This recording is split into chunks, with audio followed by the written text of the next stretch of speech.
ইসমাইল নবী বড় হইতে হইতে 14 বছর যখন হয়, আল্লাহ তাআলার পরীক্ষা শুরু হয়ে গেল। ইব্রাহিম, তোমার কলিজার আপন বস্তুটাকে আমার রাস্তায় কোরবানি করো, জবাই করো। ইব্রাহিম নবী স্বপ্ন দেখে 100 উট জবাই করলেন। পরের রাত্রে স্বপ্ন দেখে একই স্বপ্ন, আবার 100 উট জবাই করলেন। 3 রাত্র স্বপ্ন দেখার পরে বুঝলেন আল্লাহ ইশারা করছে আমার ইসমাইলের বুঝি জবাই করতে হবে। দেরি না করিয়া ছুরি আর রশি হাতে নিয়ে এবার ইসমাইলের বাড়ি রওয়ানা। উটের পিঠে মক্কা নগরীতে এসে দেখে মানুষ, অভাব নাই, বাড়ি ঘরের অভাব নাই। ইব্রাহিম ডাক দিয়া কয়, এখানে ইসমাইলের বাড়ি আছে কিনা বলো। খোঁজ নিয়ে দেখে একটা ভাঙা ঘর। দরজায় গিয়া সালাম দিছে, আসসালামু আলাইকুম ইয়া আহলাল বাইত। হাজেরা বের হয়ে দেখে পয়গম্বর ইব্রাহিম। বহু বছরের বিরহের বেদনার কান্নার আওয়াজ। বলে আমার ইসমাইল কই? বলে মাঠে বাচ্চাদের সাথে খেলতেছে। ইব্রাহিম নবী গিয়া দেখে অনেক বাচ্চারা খেলাধুলা করে। ইসমাইলের ডাক দিছে, ইসমাইল চিনতে পারে না ইনি আমার বাবা। ইব্রাহিম ডাক দিয়ে কয়, বাবা আয়, আমি তোর বাবা ইব্রাহিম। ইসমাইলের নিয়ে ঘরে গিয়ে কয়, হাজেরা সময় বেশি দেরি করা যাবে না, তাড়াতাড়ি সাজায় দাও, মালিকের দাওয়াতে যাব। হাজেরা মনে করছে দুনিয়ার কোন মালিকের দাওয়াত। আসলে আল্লাহ যে দাওয়াত দিছে ইসমাইলের জবাই করার, এই কথা ভাবেন নাই। সুন্দরভাবে সাজায় দিছেন। ইসমাইল আর ইব্রাহিম হাঁটতেছে সামনে। শয়তান ধোঁকা দিতেছে ইসমাইলকে। নবী ইব্রাহিম পাথর মারলেন। এইভাবে 3 জায়গায় ধোঁকা দিছে, 3 বার পাথর মারছেন। আল্লাহর অর্ডার হয়ে গেছে, ইসমাইল ইব্রাহিম যেখানে পাথর মারছে হাজী সাহেবরা ওখানে পাথর মারতে হবে, না হয় হজ কবুল করা হবে না। এখন যেখানে হাজী সাহেবরা মিনা বাজারে কোরবানি দেয়, ওখানে ইসমাইলের নিয়া বাবার সন্তান ছাড়া ওখানে আর কেউ নাই। ছুরিটা বের করার আগে ইব্রাহিম নবী চিন্তা করলেন, দেখি আমার সন্তানের ইমানের হালাত কেমন। ইসমাইলকে ডাক দিয়া কয়, ইন্নী আরা ফিল মানামি আন্নী আযবাহুকা ফানজুর মাযা তারা। ও ইসমাইল, আমি তোমাকে জবাই করতেছি, স্বপ্ন দেখলাম, বলো তোমার কি মতামত। সাথে সাথে ইসমাইল বলেন, ইয়া আবাতি ফাল মা তুমার। আব্বা জান, আপনি ঘুমের মধ্যে যা দেখছেন তাড়াতাড়ি বাস্তবায়ন করেন, আমাকে জবাই করে দেন। ইনশাআল্লাহু মিনাস সাবিরিন, আমি ধৈর্য ধারণকারীদের মধ্যেই থাকব। এই কথা বইলা ইতিহাসবিদরা লেখেন ইসমাইল একটু অভিনয়, একটু কান্না শুরু করছেন। আর ডাক দিয়া আব্বা জান, একটু অভিমানী কথা বলে, কথাটা যদি আপনি বাড়িতে বসে বলতেন, আমি আমার আম্মু জানের থেকে একটু বিদায় নিয়ে আসতাম, আমার আম্মুর থেকে জনমের তরে বিদায় নিয়ে আসতাম। আমার মা এত কষ্ট করে আমাকে বড় বানাইছেন, আমি মায়ের থেকে বিদায় নিতে পারলাম না। দুঃখ নাই, আপনি তো আমাকে জবাই করে চলে যাবেন মায়ের কাছে। আমার আম্মুজান যখন ইসমাইল রে পাবে না, পাগলনির মতো হয়ে কান্না শুরু করবে আর বলবে, আমার ইসমাইল কোথায়? কেউ লেখে আমার রক্ত মাখা জামা কাপড় আমার মায়ের হাতে দিবেন, আর আমার মাকে আমি ইসমাইলের সালাম দিয়া দিবেন। আমার মা কান্না করলে আপনি ধমক দিবেন, রাগ করবেন না, বুঝায় বলবেন হাসরের ময়দানে ইসমাইলের সাথে মোলাকাত হয়ে যাবে। আব্বা জান, আপনি জবাই করার আগে আপনার চোখ 2টা রুমাল দিয়া বাঁধেন, কারণ জবাই করার সময় যদি আপনার নজর আমার চেহারায় লাগে, মায়ার কারণে জবাই করতে পারবেন না। বাবা, আমার হাতে পাও রশি দিয়া বাঁধেন। জবাই করার সময় যদি হাতে পায়ের নড়াচড়া আপনার শরীরে লাগে, আল্লাহ বেজার হয়ে যাবে। ইসমাইল শুইয়া পড়লে ইব্রাহিম নবী ছুরি হাতে নিলেন। আল্লাহ ডাক দিয়া কয়, ছুরি, আমার ইসমাইলের একটা পশমও যেন ক্ষতি না হয়। ইব্রাহিম নবী ছুরি চালায়, ইসমাইলের গলা কাটে না, পশম কাটে না। পাথরের উপর আঘাত করলেন, পাথরটা দুইটা ভাগ হয়ে গেল। শেষবারের মতো চেষ্টা করি, রক্ত হাতে না লাগা পর্যন্ত আর ছুরি চালানো বন্ধ হবে না। ইসমাইল নবীকে যখন শোয়াইয়া ছুরি চালাবেন, আমার আল্লাহ ডাক দিয়া কয়, জিবরাইল, আমার ইব্রাহিম ছুরি চালানো বন্ধ করবে না রক্ত না লাগা পর্যন্ত। আমার ইসমাইলের আমি জবাই চাই না, চাই অন্তরের ভালোবাসার মুহাব্বত। আমি দেখতে চাই আমার বান্দা আমারে কেমন ভালোবাসে। আমি তো রক্ত চাই না, গোশত চাই না। জিবরাইল জান্নাত থেকে একটা দুম্বা নিয়ে ইব্রাহিমের ছুরির নিচে দাও।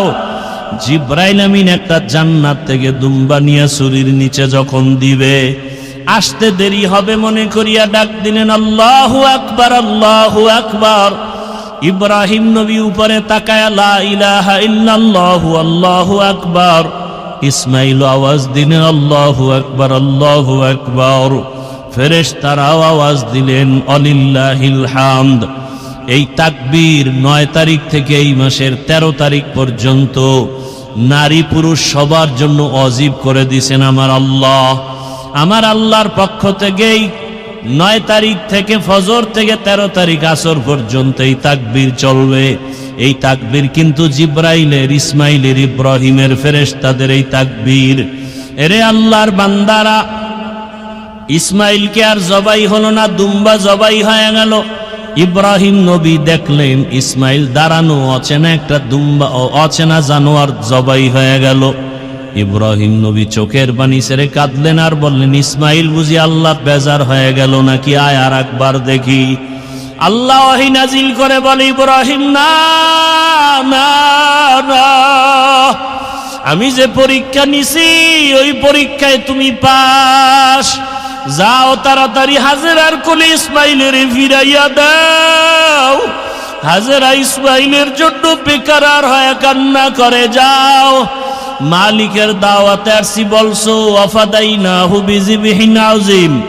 আমার পক্ষ থেকে এই হাদিয়া দুম্বার গোশত হাজেরার কাছে নিয়ে যাও, পাকশাক করে তোমরা খাও।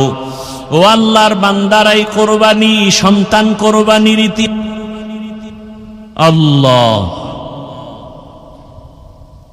তো আল্লাহকে বেজার করা যাবে না কেন? আল্লাহ স্বার্থপর না। যদি হইতেন তাহলে যারা আল্লাহর দেওয়া পানি, আল্লাহর দেওয়া বাতাস, আল্লাহর দেয়া সূর্যের আলো, চাঁদের আলো ভোগ করি আল্লাহকে মানে না। আল্লাহ যদি স্বার্থপর হইতেন, ঘুমের মধ্যে ওদেরকে মেরে ফেলতেন। কি? আল্লাহ ঘুমের মধ্যে ওদেরকে মেরে ফেলতেন। আল্লাহ মেরে ফেলেন নাই। আল্লাহ পাক না মারিয়া বরং ডাকতেছেন, গভীর রাতে আয়, আমার তওবার দরজায় ফিরে আয়। আমি আল্লাহর কাছে আইসা যদি বলো, ইয়া রাব্বি গফিরলি, ও আমার রব আমারে মাফ করে দাও। তুই গুনাহ করছো 1000 বছর, পাহাড় পরিমাণ গুনাহ করেছো, আর আমি আল্লাহ তোকে মাফ করতে আমার বছর লাগবে না, মাত্র একটা মুহূর্ত সময়। আমি আল্লাহ তোর 100 বছরের গুনাহ 1 সেকেন্ডে মাফ করে দিব। আতিনা ফি দারে দুনিয়া না হাসান, আতিনা ফি দারে উকবা না হাসান, ইয়া গিয়াসাল মুস্তাগীসিন আহতিনা লাফতিখারা বিল উলুমে ওয়াল গিনা হর গরিদে नेको तू तैयार है, जो न मांगे उससे तू बेजार है। আল্লাহকে বেজার করা যাবে না কেন? আল্লাহ স্বার্থপর নয়। আর দুনিয়াতে যাকে দেখি সব স্বার্থপর। পীর সাহেবও স্বার্থপর, মুরিদেও স্বার্থপর, ঠিক নেই? এমন একজন পীর আছে যার স্বার্থ নাই? আছে? সব পীর স্বার্থপর। কিছু কিছু পীরের খবর তো এমনও জানি যে মুরিদেরটা খাইয়া বিশাল বড় পেট বানাইছে, পানির টাঙ্কি, বাড়ি গাড়ি বানায় ফেলছে। এক পীর সাহেব তো ঘোষণাই দিছে, একটা হোটেল করবে, এক একটা রুম কইরে দিতে পারলে সে বিনা হিসাবে জান্নাতে নিয়ে যাবে বিশ্বাস। এমন পীর আমাদের দেশে যেমন হক আছে তার থেকে 10 গুণ আছে ভণ্ড।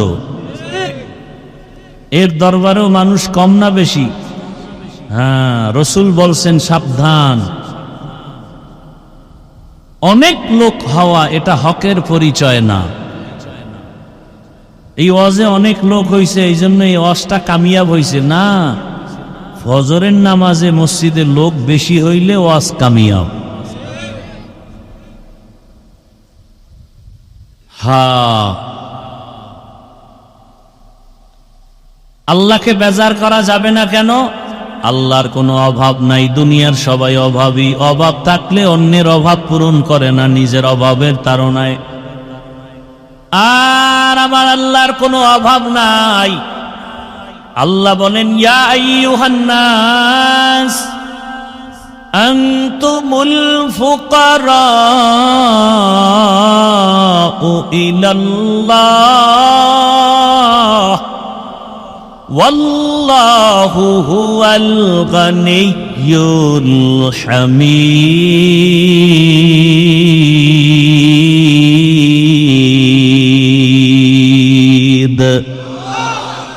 गर तवक्कुल मी कुनी हर सुबह शाम मेरा सानद रिज़्क़ तू अज़ला मकाम जुज़्बा हक़ची जे मखा अज़ इंसुजा फज़ले उआ मस्ते दर जुमला जहां। আল্লাহকে বেজার করা যাবে না। তার 3 নাম্বার কারণ, আল্লাহর পেছনে টান নাই। দুনিয়াতে সবার পেছনে টান। আমাকে আমার ছেলে পেছনে টানে দাও, মেয়ে টানে দাও, স্ত্রী বলে দাও, মা বাবা বলে দাও। আমার আল্লাহর ছেলে নাই, মেয়ে নাই, আমার আল্লাহকে দাও বলার কেউ নাই। আমার আল্লাহ বানাইছেন আদর করে মানুষ।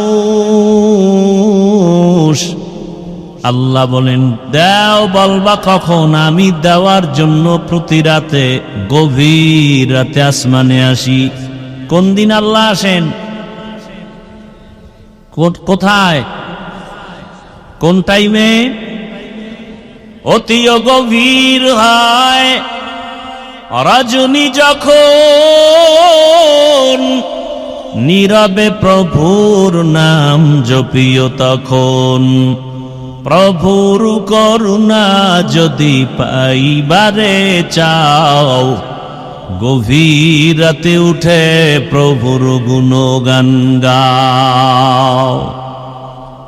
দুনিয়ার সবার পেছনে টান আছে, এই জন্য মানুষ দিব দিব বলে দেয় না। যতটুকু দেয় তাও আদা মতো দেয় না, মনের মতো দেয় না।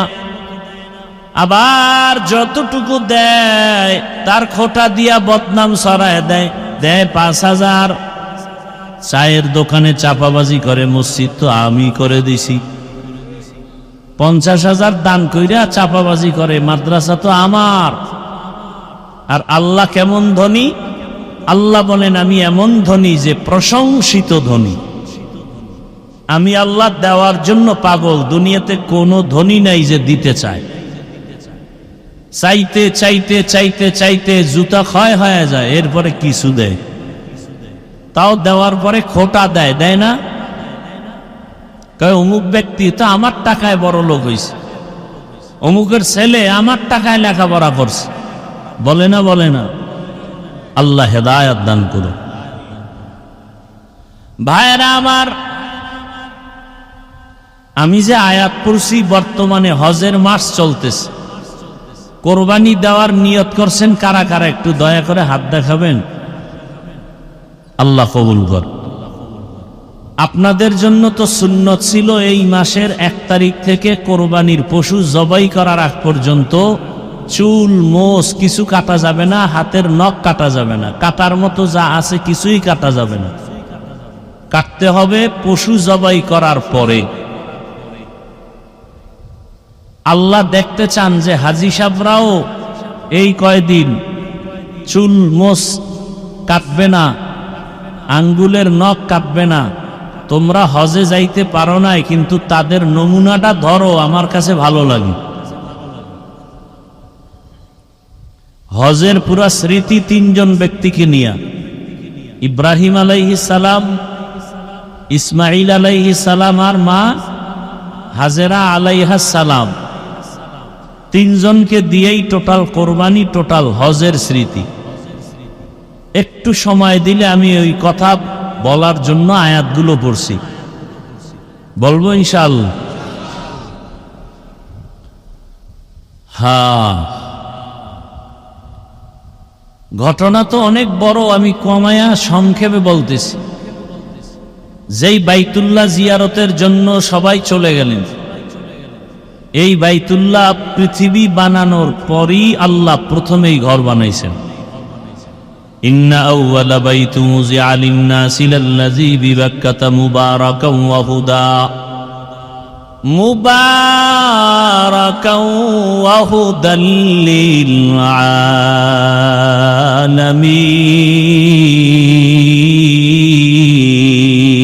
আলামিন। পৃথিবীর প্রথম ঘরের নাম কি? বাইতুল্লাহ। কার ঘর? পৃথিবী নামক গ্রহ বানাই আল্লাহ ঘর বানালেন। প্রথমে ফেরেশতা দিয়া বানালেন, এরপরে আদম নবী এটাকে পুনর্নির্মাণ করেছেন। আদম নবী বিদায় হয়ে গেছেন। আদম নবী বিদায় হওয়ার 600 বছর পরে, কয়শো? এই জমিনে শয়তান মানুষের মূর্তি পূজায় ঢুকায় দিল, মূর্তি পূজা করো। শয়তানে পুরা মানুষের মূর্তি পূজায় ঢুকায় দিল। মনে আছে শুরুর কথা? আল্লাহর সাথে জুলুমের নাম কি? শিরিক। আর শিরিকের মধ্যে বড় শিরিক কি? মূর্তি পূজা। সন্তানের হাতে বুঝ হওয়ার আগেই পুতুল দিয়ে দিছেন, মানে আগের থেকেই যেন ট্রেনিং হয়ে যায় মূর্তির প্রতি ভালোবাসা। আফসোস, ঘরের আলমারির মধ্যে সুকেসের মধ্যে কেন বাঘ ভাল্লুকের ছবি, তাও আবার ভিতরে রাখে না, সামনের রুমে রাখছে। আমরা যেন ঢুকলেই দেখি যে এই লোকটা আল্লাহর দুশ্মন, আমরা ঢুকেই যেন টের পাই। আবার কেউ ছবি টানায়,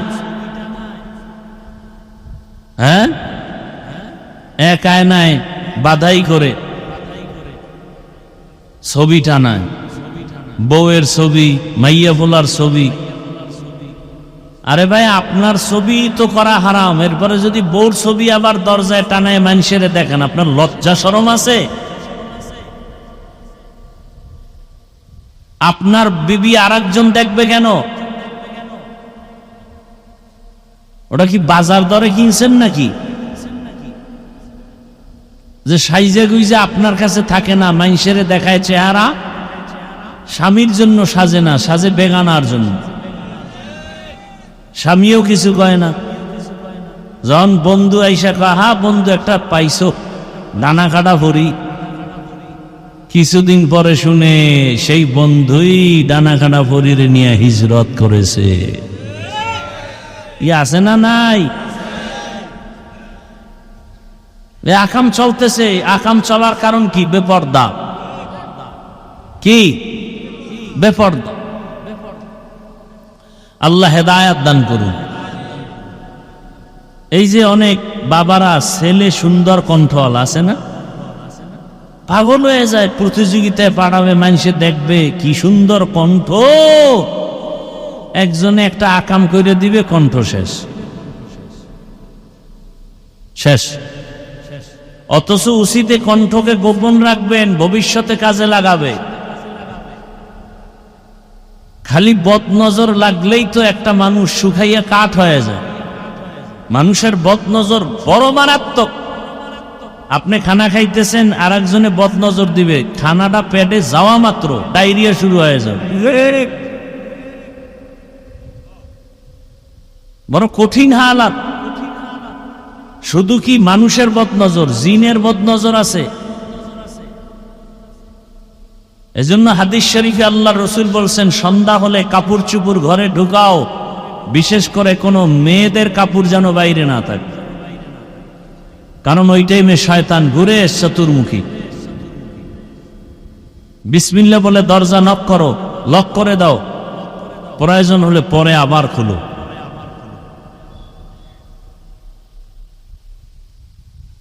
এখন পাগল হয়ে যায়, বাপ্পা পুরস্কার পাবে। পুরস্কার কেমনে পাওয়া যায় এই বুদ্ধিতে বাপেও দৌড়ায়, মায়া দৌড়ায়। এখন মুসলমানেরও অনুষ্ঠান করে পুরস্কার পাবেন, কি করে না করে না? মুসলমানি অনুষ্ঠানে আরে হাদিয়া। এক বক্তায় কয় বাপে চিন্তা করছে এত পরিমাণ হাদিয়া খালি ছেলের মুসলমানি, তা আমিও আর একবার করি। হাদিয়া তো কম না, এরকম হাদিয়া পাইলে সবাই মুসলমানি করাও। এটি ইসলামে অনুমোদন করে না এই সমস্ত অনুষ্ঠান। কে বুঝাবে, কে বুঝবে? বলার মানুষ নাই, শোনার মানুষ নাই, বিরোধিতা করার বেয়াদবের অভাব নাই। আল্লাহ হেদায়াত দান করে। তো বাইতুল্লাহ নির্মাণ প্রথম করছেন ফেরেশতা, পরে আদম। আদম নবী চলে যাওয়ার কয়শো বছর পরে মূর্তি পূজা শুরু হলো। এই মূর্তি পূজা চললো আরো 600 বছর। পৃথিবীতে একটা মানুষও ছিল না যে মূর্তি পূজার বাইরে। টোটাল কয় বছর?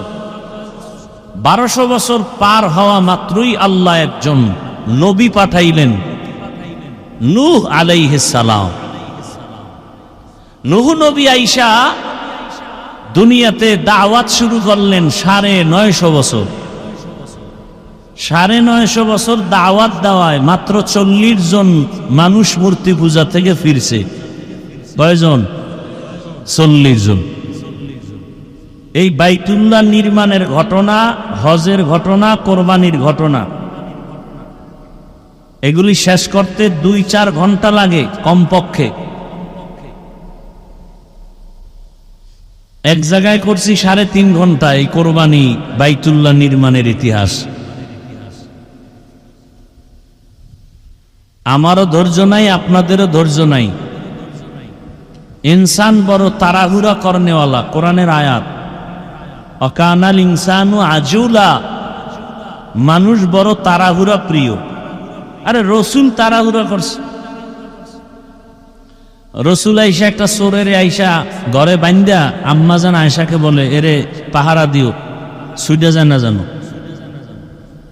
নবী কোথার থেকে আইসা দেয়, চোর নাই। তো নবী কয়, আয়সা তোমার হাত ধ্বংস হয়ে যায়। নবী আবার ঘুরে আইসা কিছুক্ষণ পর দেখে আয়সা নিজের হাতের দিকে তাকাইতেছে ঘুরাই ঘুরাই বারবার। কিও? কয় রসুলের বরদোয়া তো মিস নেই। সাথে সাথে আয়াত আসছে, অকানাল ইনসানু আজুলা। এর আগে পরে আয়াত আছে যে মানুষ নিজের জন্য যেমন দোয়া করে, বরদোয়াও করে ফেলায় তাড়াহুড়া। মা বাবা অনেক সন্তানের জন্য বরদোয়া করে, বেশিরভাগ মহিলারা বেশি করে। তুই তাড়াতাড়ি মর, তোর পাও ভাঙ্গো। এভাবে একের পর এক তোর উপরে গজব, তোর উপরে লানত। এজন্য বরদোয়া লানত করা নিষেধ। নবীজিও ফিরে গেলেন যে না, আসলে আমি তাড়াহুড়া করতে গিয়া আয়েশাকে এই কথা বলছি, এটা ঠিক হয় না। এবার আল্লাহর কাছে উল্টা দোয়া করে, আল্লাহ আয়েশার জন্য যে বরদোয়াটা করছিলাম এটা দোয়া বানাই দাও।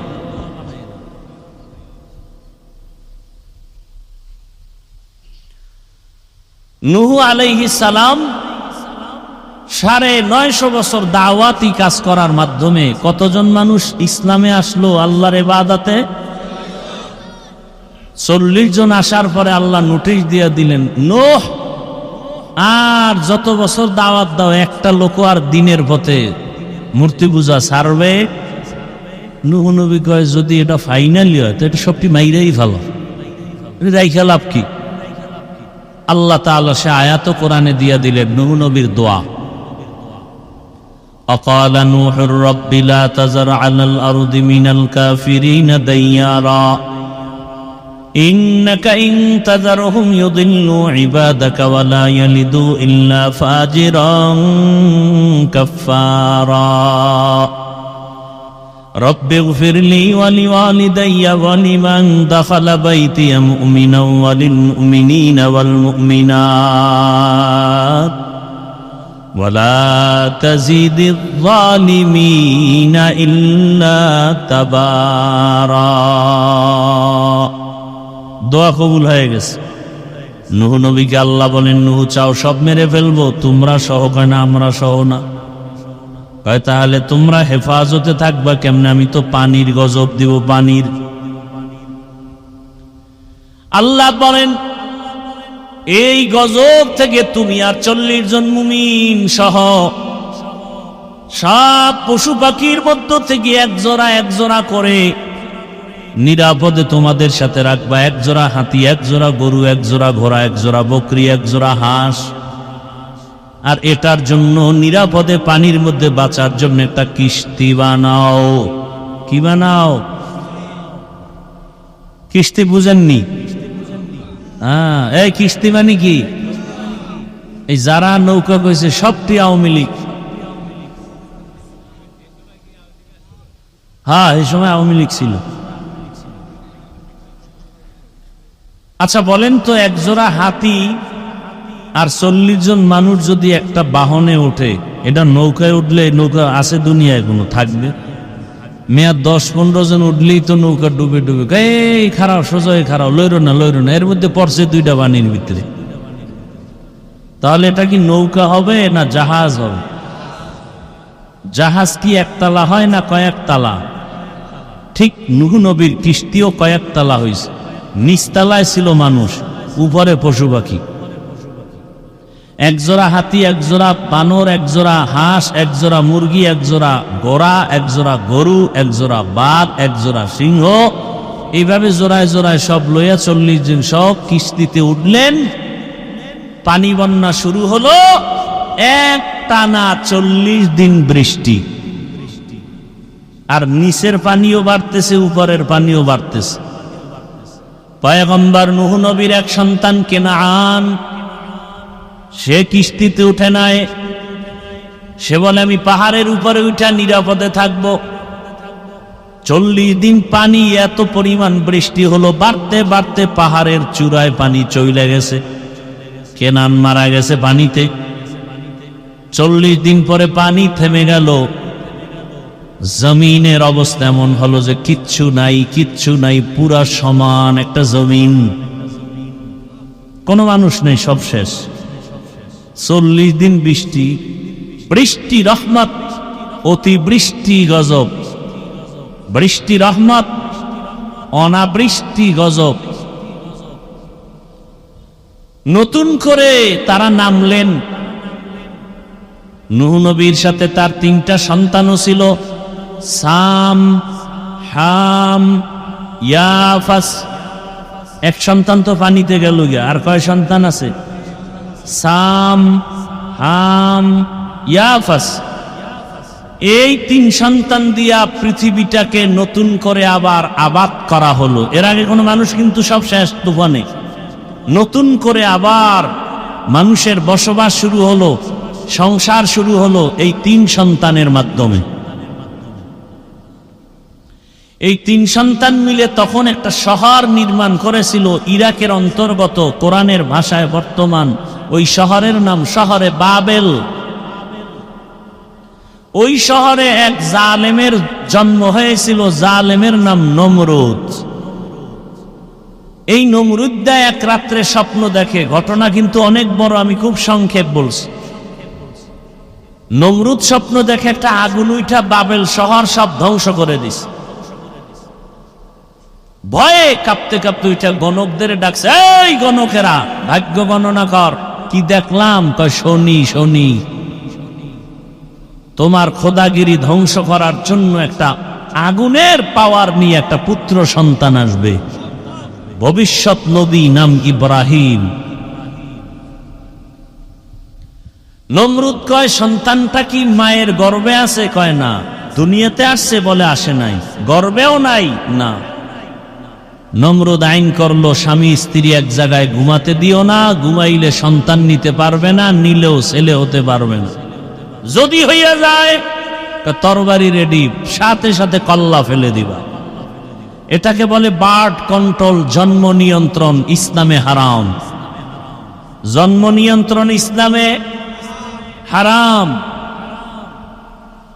এ বিষয়ে আবার বয়ান করলে 1-1.5 ঘন্টা চলে যাবে। জন্ম নিয়ন্ত্রণ কি, জন্ম নিয়ন্ত্রণ কেন, জন্ম নিয়ন্ত্রণ কিভাবে, জন্ম নিয়ন্ত্রণ হালাল না হারাম, এই জন্ম নিয়ন্ত্রণ কারা করে, কেন করে? একটা কথা জেনে রাখবেন, জন্ম নিয়ন্ত্রণের ঔষধ বানাইছে বেঈমানেরা, খাওয়ায় মুসলমানের, ওরা খায় না। কেন? মূলত ওরা চায় মুসলমানের সংখ্যা কমে যাক। সংখ্যা কমানো বাড়ানোর মালিক কে? স্লোগান দেয় ছেলে হোক মেয়ে হোক দুটোর বেশি নয়, একটা হলে ভালো হয়, না হইলে আরো ভালো। সেদিন থেকে আমার আল্লাহর কুদরতের চাবি শুরু হয়ে গেছে। একসাথে 4 সন্তান, 6 সন্তান। মাও সুস্থ, সন্তানও সুস্থ, না খাইয়াও কেউ মরে নাই। জন্ম নিয়ন্ত্রণ এই বেঈমানেরা কেন করে? আমাগো চোখে ধুলা দিয়া কয় সমস্যা 2টা, থাকবে কই, জায়গা কম, খাবে কি, রিজিক কম। আল্লাহ কয় এই বেঈমান, এই দোনোটার চাবি তো আমার হাতে। আমি যদি পিপিলিকারে খাওয়াই, কে খাওয়ায়? জঙ্গলের প্রাণীর খানা কে দেন? উড়ন্ত পাখির খানা কে দেন? সে আল্লাহ আমগো দিবেন না? আর কি বুঝার জন্য দরকার? নদীর মধ্যে হাজারো ধরনের মাছ কে খাওয়ায়? পিপিলিকার খানা আল্লাহ দিলে আমগো দিবেন না? আমরা তো আরো দামি। যাই হোক, পৃথিবীর ইতিহাসে জন্ম নিয়ন্ত্রণের আইন শুরু করলো কে? কে? নমরুদ। আর এই আইন বাস্তবায়ন করার জন্য ডাইরেক্টর বানাইল ইব্রাহিম নবীর বাবা আজরকে। আল্লাহ বলেন যেখানে বাঘের ভয় সেখানে আজরের ঘর, ডাইরেক্টরের ঘরেই আল্লাহর সিদ্ধান্ত ইব্রাহিমকে পাঠাবেন, পাঠাইয়েই দিলেন। ওই রাত্রেই মা গোপনে ইব্রাহিমকে জঙ্গলে রাখছেন, পাহাড়ে ফাঁকে ফাঁকে গিয়ে দেখেন।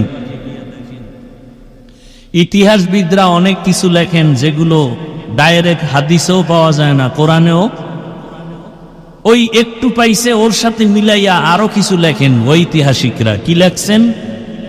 মা ইব্রাহিম নবীর মা ওই পাহাড়ে রাইখা এরপরে আল্লাহ জিব্রাইল পাঠাইছেন, 2 আঙ্গুল শাহাদাতার এই আঙ্গুলটা মুখে দিছেন। 1 আঙ্গুল থেকে মধু আর 1 আঙ্গুল থেকে দুধ বের হওয়া শুরু হয়েছে।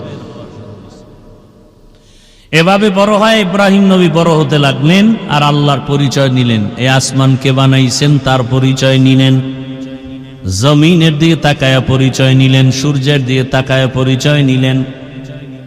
নিতে নিতে এক পর্যায়ে ইব্রাহিম নবী ভাবলেন, আমার বাপ দাদার ধর্ম তো সব প্রান্ত মূর্তি পূজার ধর্ম। সব কি? মূর্তি পূজা। বাবাকে একদিন বলে ফেললেন, আত্তাখিযু আসনামান আলিহা।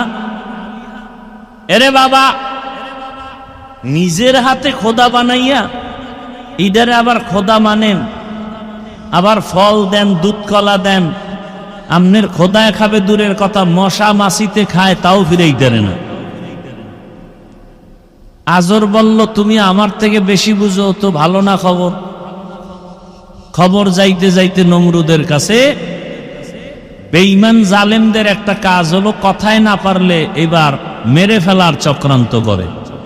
এটা জালেমদের একটা চরিত্র। এবার ইব্রাহিমের প্রশ্ন করে, আটকাইতে পারে না।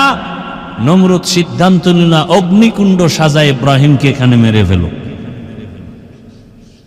অগ্নিকুণ্ড সাজাইয়া, বিশাল অগ্নিকুণ্ড ইব্রাহিম নবীর রশির সাথে গাছের সাথে লাগাইয়া যখন ফালাবে, ঘুরায় ঘুরায় গাছের আগায় রশি লাগায় ঘুরাইয়া ফালাবে, কিন্তু রশি লড়ে না, ইব্রাহিম নড়ে না। নমরুদের মাথা গরম, আমার খোদাগিরি যায় যায় ভাব। ইবলিস আইসা বলে কোনো টেনশন নাই, এই নমরুদ আমার বুদ্ধি নাও, জীবনে কোনোদিন এই ধোঁকাবাজি বন্ধ হবে না, তোমার মাস্তানিও চলবে যদি আমার আকামের বুদ্ধিগুলো নিতে পারো। এই মুহূর্তে তুমি ইব্রাহিম রে হাজার মানুষ কেন লাখ লাখ মানুষ ধরে টানলেও পার ফালাইতে পারবা না, কারণ লক্ষ লক্ষ ফেরেশতারা ইব্রাহিমের রশি ধরে রাখছে। এই মুহূর্তে যদি ফেরেশতাদের দূর সরাইতে পারো তাহলে আগুনে ফেলতে পারবা। ফেরেশতাদেরকে দূরে সরাবার জন্য এই মুহূর্তে ইব্রাহিম রে উলঙ্গ বানায়া দাও, তাহলে রহমতের ফেরেশতা অটোমেটিক চলে যাবে। তোবা ইতিহাসবিদরা বলেন শয়তান পরামর্শ দিছে এই মুহূর্তে যদি যুবক যুবতীদের দিয়া উলঙ্গ নাচ গান করাও তাহলেও ইব্রাহিমের ফেরেশতা চলে যাবে, আগুনে ফেলবা। নমরুদ তাই করলো। এবার ইব্রাহিম হালকা আগুনে যখন ফালাইবে, আল্লাহ কুদরতের 8 নোটিশ জারি করলেন, জিব্রাইল জলদি করে যাও, আমার ইব্রাহিম রে উলঙ্গ করার আগে জান্নাতি একটা পোশাক নিয়ে পরায়া দাও। ওই জান্নাতি পোশাক পরায়া দিলেন, আর আগুনকে নোটিশ করলেন, কুলনা ইয়া নারু কুনি বারদাও ওয়া সালামান আলা ইব্রাহিমা কে লুতুফে খেসেরা ইজহারে কর বাখলিল আসনারে রাগল জারে কর। এই আগুন ঠান্ডা হয়ে যাও। মুফাসসিরিনে কেরাম বলেন শুধু ইব্রাহিমের আগুন ঠান্ডা হয় নাই, পৃথিবীতে ওই সময় যত আগুন ছিল সব ঠান্ডা হয়ে গেছে। তবে কষ্টদায়ক ঠান্ডা না, শান্তিদায়ক ঠান্ডা। সালামান, সালাম মানে কি? শান্তি। আমরা অনেকে তর্জমা করি ইসলাম মানে শান্তি, না, এটা ভুল কথা। সালাম মানে শান্তি, আর ইসলাম মানে আনুগত্য করা। আনুগত্য করা, মুসলিম আনুগত্যকারী। ইব্রাহিম আগুনে চুপচাপ বসে আছে। নমরুদকে জ্বালাও না কেন? আগুনের জবান খুলে গেল, কথা বলা শুরু করলো। কয় যে তুই যার গোলাম আমিও তার গোলাম, তুই বলো জ্বালাইতে, আমার রব বলে আমি জ্বালাবো না, তবে তুই আয়, তোরে জ্বালাই দে।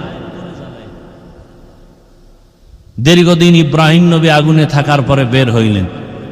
বের হওয়ার পরে হিজরত করবেন। এইবার আমার ওই যে আয়াত পড়ছিলাম শুরুতে খুতবায়, সেই আয়াত, আকালা ইন্নী যাহিবুন ইলা রাব্বি সায়াহদিন রব্বি হাবলি মিনাস সালিহিন। বের হইয়া দেরি না করে হিজরত করার শুরু করলেন, নিয়ত করলেন আমি ফিলিস্তিন চলে যাব, আল্লাহ আমাকে রাস্তা দেখায় দিবেন। 3 জন, ইব্রাহিম, তার স্ত্রী বিশ্ব সুন্দরী বিবি সারা আর তার ভাতিজা, 3 জনে রওয়ানা। এই মোনাজাতটা তো দিয়েই দেবো, একটু ধৈর্য হবে না? আর ঘুমাইবেন গিয়া মোবাইল চালাইবেন, আর কি করবেন? মোবাইল চালাইবেন আর করবেন কি? দোয়া করে মা বাবার জন্য একটু দোয়া করবেন, এই কপাল নাই। ইব্রাহিম নবী হিজরত করে চলে যাচ্ছেন ফিলিস্তিন, মিশরের উপর দিয়া। মিশরে আবার এক জালেম বাদশা ধরে ফেললো বিশ্ব সুন্দরীর কথা শুইনা। যখন সারাকে জুলুম করে নিয়ে গেল, ইব্রাহিম নবী চুপচাপ বসে আছেন। ইব্রাহিম নবী বলেন, হে আল্লাহ, আমার স্ত্রীর উপরে জালেম হাত বাড়াবে, এটা কেমনে সহ্য করি? আল্লাহ কয়, কি করবে না করবে তোর অন্তর চোখ দিয়ে তুই এখানে বসে সব দেখবি। ইব্রাহিম নবী দেখতেছেন ওই জালেম তার খাস কামরায় ঢুকাইয়া বিশ্ব সুন্দরী ইব্রাহিম নবীর বিবি সারার উপরে হাত বাড়াইছে। হাতটা বাড়ানো মাত্র সাথে সাথে বাঁকা হয়ে গেছে। এই শাস্তিটা আল্লাহ আমগো, আল্লাহ মাফ করেন, আমগো দুনিয়া শুরু হইলে আকাম চলতো, সব বন্ধ হয়েছে। দেয় না কেন? মুহাম্মদের উম্মত হওয়ার বরকতে। এভাবে 3 বার হাত বাড়াইছে, 3 বার বাঁকা হয়ে গেছে। আর ওই মহিলার কাছে মাপ চায়, তোমার মধ্যে এমন কি পাওয়ার, যেই পাওয়ারের কারণে আমি তোমার দিকে হাত বাড়াই বাঁকা হয়ে যায়। ইব্রাহিম নবীর স্ত্রী সারা বললেন, আরে আমার মধ্যে কোনো পাওয়ার নাই, তবে এতটুকু জানি আমি একজন নবীর স্ত্রী। তাই বলে, হ্যাঁ কোন নবী? বলে ইব্রাহিম। কোথায়? বলে ওই যে গাছতলা। এবার তারে ডাকিয়া আনিয়া ক্ষমা চাইয়া সর্বোচ্চ মেহমানদারি করাইলেন, তওবা করলেন। জালেম তওবা করে বলে, আপনার বয়স কত? 80-র উপরে। ছেলে মেয়ে কয়জন? একটাও নেই। হয় না? কয় হয় না। কয় তাহলে আমার একজন খাদেমা আছে হাজেরা, আমি তাকে আপনারে হাদিয়া দিতে চাই। নিয়ে গেলেন। সারার অনুমতি ক্রমে বিবাহ করে ফেললেন। বিবাহ করে আল্লাহর কাছে একটা সন্তানের জন্য দোয়া করলেন, রব্বি হাবলি। ইব্রাহিম নবী যদি তার সন্তান নেককার চায় আল্লাহর কাছে, তা আপনার চাওয়া দরকার না? চান না দেখেই তো এবার সন্তান কথা শোনেন। কয়দিন আল্লাহর কাছে দোয়া করছেন, আল্লাহ একটা নেককার সন্তান দিও।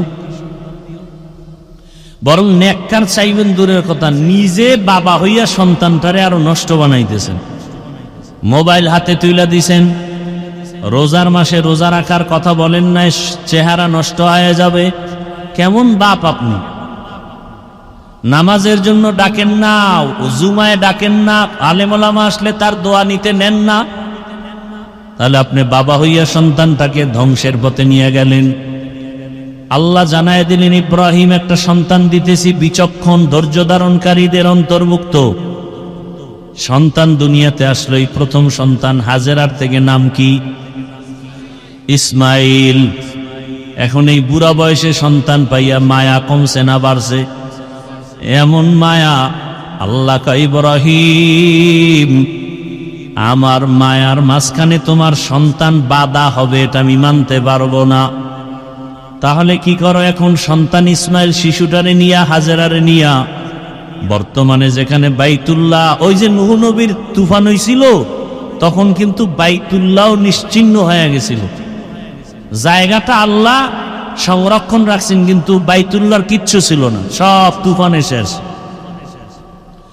ওখানে গিয়া তোমার স্ত্রী ইসমাইলকে দিয়ে আসো নির্বাসনে। কেন টেন নাই, আল্লাহর অর্ডার ডাইরেক্ট রেডি। এইবার উটের পিঠে রওয়ানা, ইসমাইল হাজেরা সহ মক্কার পাশে আইসা। মক্কা তো নাই, জঙ্গল, কোনো মানুষ নাই, পানি নাই, কিচ্ছু নাই, পশু পাখিও নাই, পানি নাই, থাকবে কিভাবে? এখানে বিবি ইসমাইলের রাইখা উটের পিঠে ইব্রাহিম নবী রওয়ানা। যখন ইব্রাহিম নবী কিছু না বইলা যাইতেছেন, মা হাজেরা ইসমাইলকে কোলে নিয়ে বা শোয়াইয়া থুইয়া একটা দৌড় দিয়া কয়, স্বামী দাঁড়ান, এই গহীন জঙ্গল, মানুষ নাই, পানি নাই, কিছু নাই, খানা দানা নাই, এত নির্জন জঙ্গলে আমাদের রাইখা যাইতেছেন, কারণটা কি? আমার উপরে রাগ না কি? বলে না। কেন রাখতেছেন? ইব্রাহিম নবী কথা বলে না, কি যেন ভাবতেছেন। ইব্রাহিম নবীর অন্তরেও তো এই সন্তানের প্রতি অনেক মায়া। 80 বছরের উপরে যাই এই সন্তানটারে পাইছেন। মা হাজেরা কথা জিজ্ঞাসা করে, ইব্রাহিম নবী জবাব দেয় না। কোন কথা বললে আবার মাওলা বেজার হয়ে যাবে। একবার হাজেরা বলে, ও স্বামী, আপনি কি আমাদের এই নির্জন জঙ্গলে রাখতেছেন আল্লাহর হুকুম করছেন এই জন্য নাকি? ইব্রাহিম নবী ইশারায় মাথা নাড়ায় বলে, হ্যাঁ মাওলার হুকুম। একথা বলা মাত্র মা হাজেরা চোখের পানি সারিয়া কয়, স্বামী আমার, আল্লাহ যদি অর্ডার করে আর কোনো প্রশ্ন নাই, আপনি চলে যাবেন, আমার কোনো কথা নাই। তবে আপনার কাছে একটা দাবি, আমি হাজেরার খোঁজ খবর নেওয়ারও দরকার নাই।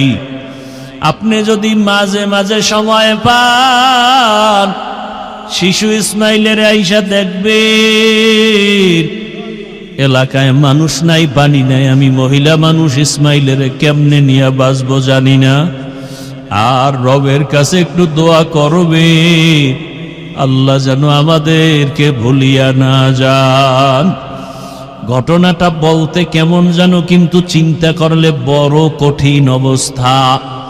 একটা সন্তান মাকে জঙ্গলে ফালাইয়া রাইখা, মানুষ নাই পানি নেই, রেখে যাওয়া কত বড় কঠিন অবস্থা। আর সেই অবস্থাটা আবার স্ত্রী মেনে নেওয়া যে আরো কত কঠিন। এমন স্ত্রীও তো দুনিয়াতে নাই বললে চলে। আজকে স্ত্রী যদি স্বামীর অনুকূলে না থাকে, ওই স্বামী ইবাদত করতে পারে না, তাবলিগে যাইতে পারে না, আল্লাহওয়ালার দরবারে যাইতে পারে না। স্ত্রী যদি ভালো হয় তাহলে সবই সম্ভব। ইব্রাহিম নবী চলে যাচ্ছেন, মা হাজেরার চোখে পানি। আল্লাহকে ডাকেন আর বলেন, হে মালিক, এখানে আপনি ছাড়া কেউ নাই। ইব্রাহিম নবী উটের পিঠে উইটা পাহাড়ে উইটা নিচে নাইমা, যখন ইব্রাহিম দেখলেন হাজেরাকেও দেখা যায় না, ইসমাইলেরও দেখা যায় না, নির্জনে কোনো কিছুই নাই, এখানে আমার মালিক আর আমি ইব্রাহিম। সাথে সাথে হাত উঠাইয়া দোয়া করা শুরু করলেন। ইব্রাহিম নবী দোয়া করতে শুরু করলেন, রব্বানা ইন্নী আসকানতু মিন যুররিয়াতি বিওয়াদিন গায়রি জি যারইন ইনদা বাইতিকাল মুহাররম রব্বানা লিয়ুকিমুস সালাতা ফাজআল আফইদাতাম মিনান নাসি তাহওয়ি ইলাইহিম ওয়ারযুকহুম মিনাস সামারাত লাআল্লাহুম ইয়াশকুরুন। ইব্রাহিম নবী দোয়া করলেন, হে আল্লাহ, আপনার হুকুম মানতে গিয়া এই বুড়া বয়সের আদরের সন্তানটাকেও জঙ্গলে ফালাইয়া, আমার বিবি হাজেরাকেও ফালাইয়া যাইতেছি, ওদের কেউ নাই। আপনি কুদরতের দরজা খুলিয়া ওদের রিজিকের ব্যবস্থা করে দিয়েন। ফলের মাধ্যমে আয় আল্লাহ খানার ব্যবস্থা, বাসস্থানের ব্যবস্থা, মানুষের ব্যবস্থা করে দিয়েন। এইভাবে দোয়া করিয়া ইব্রাহিম নবী চলে গেলেন। এখানে এখন ইসমাইল আর মা হাজেরা ছাড়া কেউ নাই। সামান্য পানি ছিল, ওই পানিও 2 দিন 3 দিন পরে শেষ হয়ে গেছে। এবার সন্তান ইসমাইলের দুধ দেয়, এক পর্যায়ে দুধও নাই। এইবার মা দেখে ইসমাইলের ক্ষুধায় কান্না, কি করবে? এক পর্যায়ে ইতিহাসবিদরা লাগে মা হাজেরা তার জিহ্বাটা ইসমাইলের মুখের মধ্যে দিয়া দিছে। এক পর্যায়ে দেখে জিহ্বায়ও পানি নাই।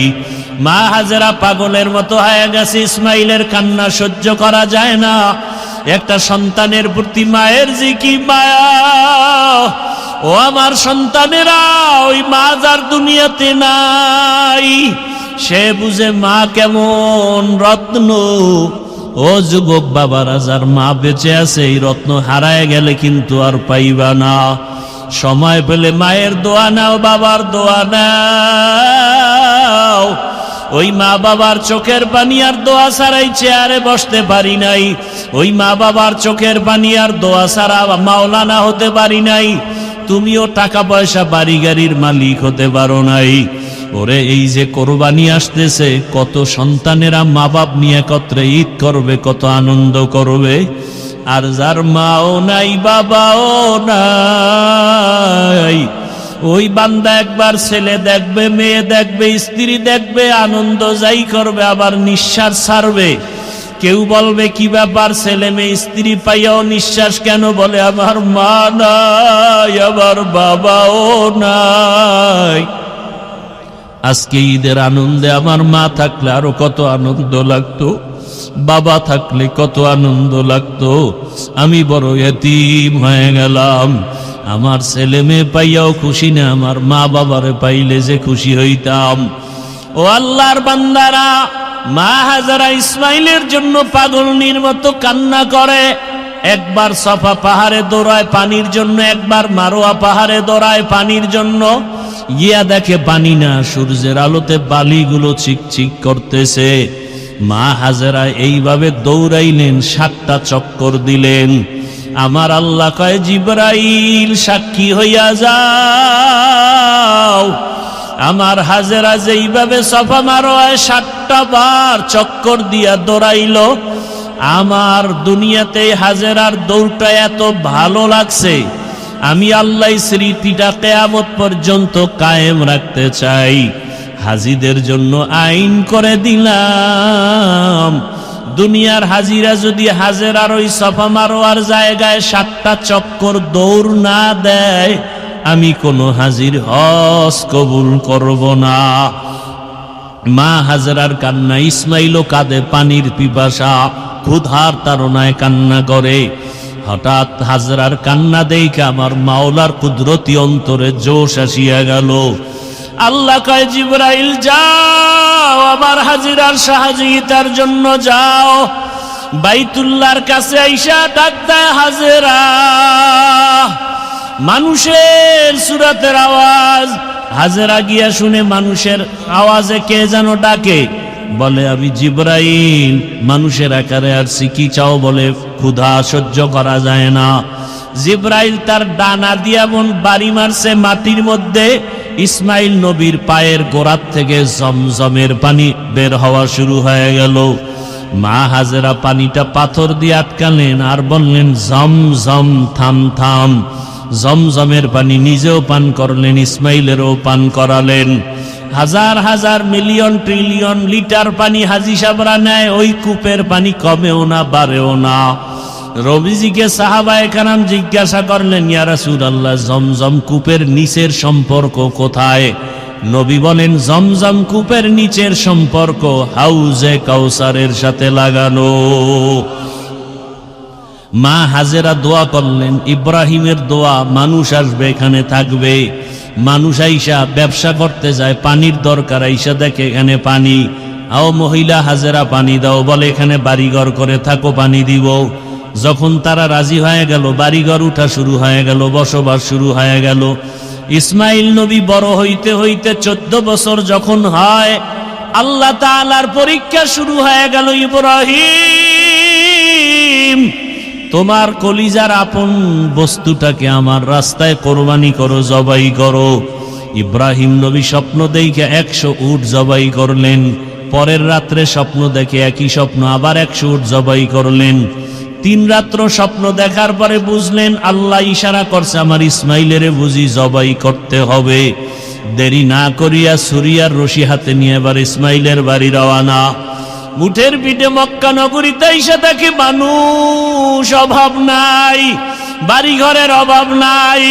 ইব্রাহিম ডাক দিয়া কয়, এখানে ইসমাইলের বাড়ি আছে কিনা বলো। খোঁজ নিয়ে দেখে একটা ভাঙা ঘর। দরজায় গিয়া সালাম দিছে, আসসালামু আলাইকুম ইয়া আহলাল বাইত। হাজেরা বের হয়ে দেখে পয়গম্বর ইব্রাহিম। বহু বছরের বিরহের বেদনার কান্নার আওয়াজ। বলে আমার ইসমাইল কই? বলে মাঠে বাচ্চাদের সাথে খেলতেছে। ইব্রাহিম নবী গিয়া দেখে অনেক বাচ্চারা খেলাধুলা করে। ইসমাইলের ডাক দিছে, ইসমাইল চিনতে পারে না ইনি আমার বাবা। ইব্রাহিম ডাক দিয়ে কয়, বাবা আয়, আমি তোর বাবা ইব্রাহিম। ইসমাইলের নিয়ে ঘরে গিয়ে কয়, হাজেরা সময় বেশি দেরি করা যাবে না, তাড়াতাড়ি সাজায় দাও, মালিকের দাওয়াতে যাব। হাজেরা মনে করছে দুনিয়ার কোন মালিকের দাওয়াত। আসলে আল্লাহ যে দাওয়াত দিছে ইসমাইলের জবাই করার, এই কথা ভাবেন নাই। সুন্দরভাবে সাজায় দিছেন। ইসমাইল আর ইব্রাহিম হাঁটতেছে সামনে। শয়তান ধোঁকা দিতেছে ইসমাইলকে। নবী ইব্রাহিম পাথর মারলেন, এইভাবে 3 জায়গায় ধোঁকা দিছে, 3 বার পাথর মারছেন। আল্লাহর অর্ডার হয়ে গেছে, ইসমাইল ইব্রাহিম যেখানে পাথর মারছে হাজী সাবরা ওখানে পাথর মারতে হবে, না হয় হজ কবুল করা হবে না। এখন যেখানে হাজী সাবরা মিনা বাজারে কোরবানি দেয়, ওখানে ইসমাইলের নিয়া বাবার সন্তান ছাড়া ওখানে আর কেউ নাই। ছুরিটা বের করার আগে ইব্রাহিম নবী চিন্তা করলেন, দেখি আমার সন্তানের ইমানের হালাত কেমন। ইসমাইলকে ডাক দিয়া কয়, ইন্নী আরা ফিল মানামি আন্নী আযবাহুকা ফানজুর মাযা তারা। ও ইসমাইল, আমি তোমাকে জবাই করতেছি, স্বপ্ন দেখলাম, বলো তোমার কি মতামত। সাথে সাথে ইসমাইল বলেন, ইয়া আবাতি ফাল মা তুমার। আব্বা জান, আপনি ঘুমের মধ্যে যা দেখছেন তাড়াতাড়ি বাস্তবায়ন করেন, আমাকে জবাই করে দেন। ইনশাআল্লাহু মিনাস সাবিরিন, আমি ধৈর্য ধারণকারীদের মধ্যেই থাকব। এই কথা বইলা ইতিহাসবিদরা লেখেন ইসমাইল একটু অভিনয়, একটু কান্না শুরু করছেন। আর ডাক দিয়া আব্বা যান, একটু অভিমানী কথা বলে, কথাটা যদি আপনি বাড়িতে বসে বলতেন, আমি আমার আম্মু জানের থেকে একটু বিদায় নিয়ে আসতাম, আমার আম্মুর থেকে জনমের তরে বিদায় নিয়ে আসতাম। আমার মা এত কষ্ট করে আমাকে বড় বানাইছেন, আমি মায়ের থেকে বিদায় নিতে পারলাম না। দুঃখ নাই, আপনি তো আমাকে জবাই করে চলে যাবেন মায়ের কাছে। আমার আম্মুজান যখন ইসমাইল রে পাবে না, পাগলনির মতো হয়ে কান্না শুরু করবে আর বলবে আমার ইসমাইল কোথায়।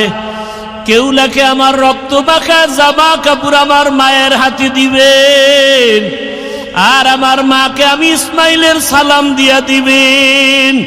আমার মা কান্না করলে আপনি ধমক দিবেন, রাগ করবেন না, বুঝায় বলবেন হাসরের ময়দানে ইসমাইলের সাথে মোলাকাত হয়ে যাবে। আব্বা যান, আপনি জবাই করার আগে আপনার চোখ দুইটা রুমাল দিয়া বাঁধেন, কারণ জবাই করার সময় যদি আপনার নজর আমার চেহারায় লাগে, মায়ার কারণে জবাই করতে পারবেন না। বাবা, আমার হাতে পাও রশি দিয়া বাঁধেন। জবাই করার সময় যদি হাতে পায়ের নড়াচড়া আপনার শরীরে লাগে, আল্লাহ বেজার হয়ে যাবে। ইসমাইল শুইয়া পড়লে ইব্রাহিম নবী ছুরি হাতে নিলেন। আল্লাহ ডাক দিয়া কয়, ছুরি, আমার ইসমাইলের একটা পশমও যেন ক্ষতি না হয়। ইব্রাহিম নবী ছুরি চালায়, ইসমাইলের গলা কাটে না, পশম কাটে না।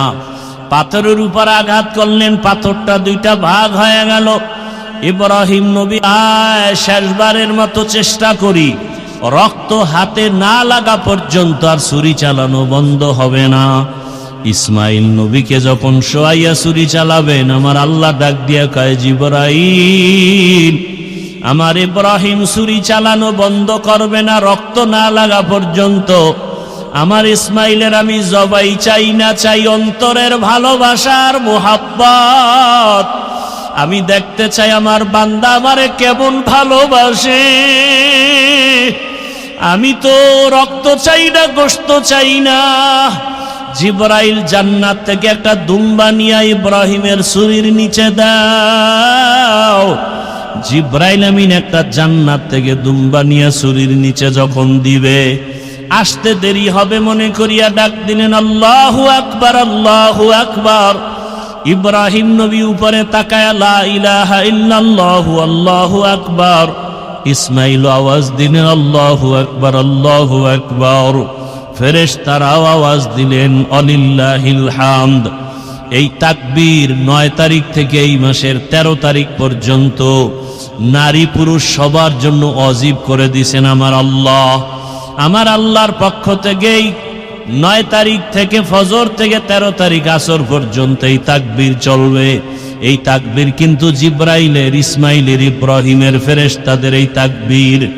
এরে আল্লাহর বান্দারা, ইসমাইলকে আর জবাই হলো না, দুম্বা জবাই হয়ে গেল। ইব্রাহিম নবী দেখলেন ইসমাইল দাঁড়ানো, অচেনা একটা দুম্বা, অচেনা জানোয়ার জবাই হয়ে গেল। ইব্রাহিম নবী চোখের পানি ছেড়ে কাঁদলেন আর বললেন, ইসমাইল বুঝি আল্লাহ বেজার হয়ে গেল নাকি? আয় আর একবার দেখি। আল্লাহ ওহী নাজিল করে বলে, ইব্রাহিম না না না, আমি যে পরীক্ষা নিছি ওই পরীক্ষায় তুমি পাস। যাও তাড়াতাড়ি হাজেরার কোলে ইসমাইলের ফিরাইয়া দাও। হাজেরা ইসমাইলের জন্য বেকারার হয়ে কান্না করে। যাও, মালিকের দাওয়াতে আসছি বলছো, ওয়াফাদাইনাহু বিযিবহিন আযীম। আমার পক্ষ থেকে এই হাদিয়া দুম্বার গোশত হাজেরার কাছে নিয়ে যাও, পাকশাক করে তোমরা খাও। ও আল্লাহর বান্দারাই কোরবানি, সন্তান কোরবানির ইতিহাস। আল্লাহ পশু চায় না, জবাই চায় না, রক্ত চায় না, গোশত চায় না, চায় আপনার আমার অন্তরের মোহাব্বত। আল্লাহকে কেমন ভালোবাসি, ভাইরা স্ত্রীকে ভালোবাসলাম, সন্তানকে, বাড়ি গাড়ি সব পাইলাম। আমারে যে বাড়ির মালিক, গাড়ির মালিক, ছেলে সন্তানের মালিক, সম্মানের মালিক বানাইলেন, ওই আল্লাহকে চিনতে পারলাম কিনা? ওই আল্লাহর মোহাব্বত অন্তরে জমা করতে পারলাম কিনা? এখনো আল্লাহর কাছে তওবা করেন, সামনে কোরবানির পরীক্ষা যেন আল্লাহর কাছে পাশ করতে পারি। আল্লাহ যেন কোরবানির পরীক্ষায় কামিয়াবি দান করেন। আল্লাহর মোহাব্বত অন্তরে জমা করিয়া ছেলের মায়া ছেড়ে দাও, দুনিয়ার মায়া ত্যাগ করে যারা এখনো নামাজ পড়তে পারো না, দাড়ি রাখতে পারো না রে বাবা, ও যুবকেরা, ও পর্দার আড়ালের মা বোনেরা, বৃদ্ধ বাবাজিরা, আল্লাহর কাছে তওবা করেন আর দাড়ি কাটবেন না, নামাজ ছাড়বেন না, বেপর্দায় চলবেন না। মা বোনেরা স্বামীর খেদমত করবেন, আল্লাহর হুকুম মতো চলবেন, মোবাইলে সময় নষ্ট করবেন না। সন্তানটাকে কোরআনওয়ালা, আদর্শওয়ালা, নামাজি, ডাক্তার, ইঞ্জিনিয়ার বানাবেন, জীবন ধন্য হবে। আল্লাহর কাছে দোয়া করেন আল্লাহ তার মুহাব্বত আমাদের সিনার মধ্যে ভরপুর দান করেন, আমিন। আলহামদুলিল্লাহি রাব্বিল আলামিন, والصلاة والسلام على سيد الأنبياء والمرسلين وعلى آله وأصحابه أجمعين يا أرحم الراحمين يا أرحم الراحمين رب ارحمهما كما ربياني صغيرا رب ارحمهما كما ربياني صغيرا اللهم إنك عفو كريم تحب العفو فاعف عنا اللهم إنا نعوذ بك من البرص والجنون والجذام وسيء الأسقام اللهم اجعلني من المستجابين للدعوات ও আল্লাহ, গুনার কারণে দিলটা শক্ত হয়ে গেছে, চোখে পানি নাই।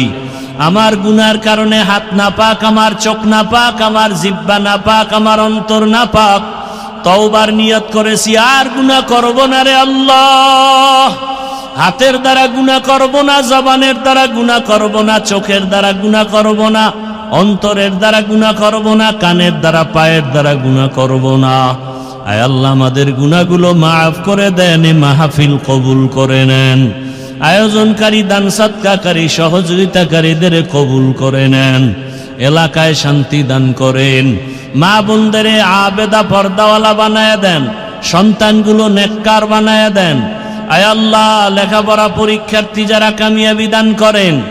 আমার কলিজার যুবকদের দিনের খাদেম, নামাজি বানায় দেন। মোবাইলের গুনাহ থেকে আমাদের হেফাজত করেন, 5 ওয়াক্ত নামাজি বানায় দেন।